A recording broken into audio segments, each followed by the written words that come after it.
بسم الله والصلاة والسلام على رسول الله وعلى آله وصحبه ومن اهتدى بهداه. أما بعد، سلسلة سير الصحابة رضي الله عنهم، الحلقة الثالثة: عذاب وابتلاء مصعب بن عمير رضي الله عنه وصبره. لقد لقي مصعب بن عمير رضي الله عنه بعد إسلامه من العذاب والنكال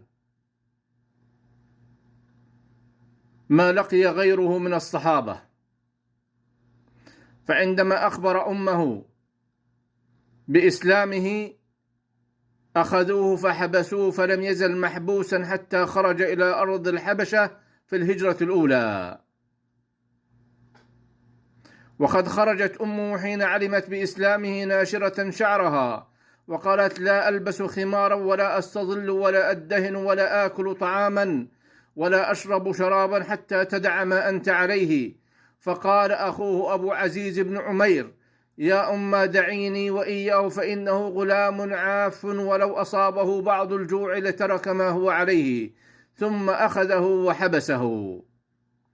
فمر مصعب بن عمير بألوان من العذاب كغيره من الصحابة، بل أشد، وذلك لفارق ما كان عليه في الجاهلية وما وقع عليه بعد إسلامه.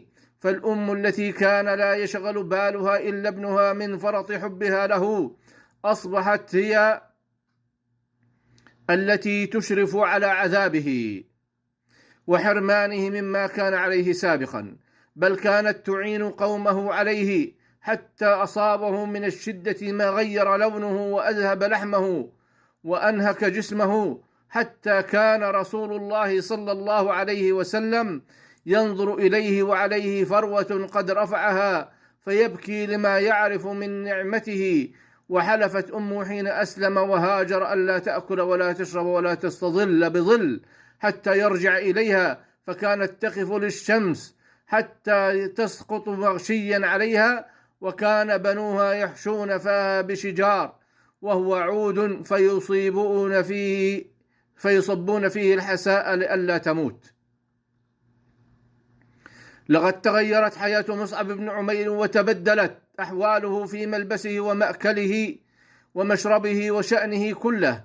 قال علي بن أبي طالب رضي الله عنه: إنا لجلوس مع رسول الله صلى الله عليه وسلم في المسجد إذ طلع علينا مصعب بن عمير ما عليه إلا بردة له مرقوعة بفرو، فلما رآه رسول الله صلى الله عليه وسلم بكى للذي كان فيه من النعمة والذي هو فيه اليوم.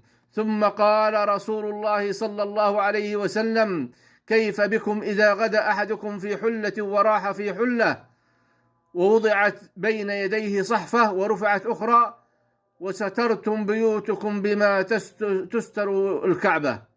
فقالوا: يا رسول الله، نحن يومئذ خير من اليوم، نتفرغ للعبادة ونكفى المؤنة. فقال رسول الله صلى الله عليه وسلم: أنتم اليوم خير منكم يومئذ.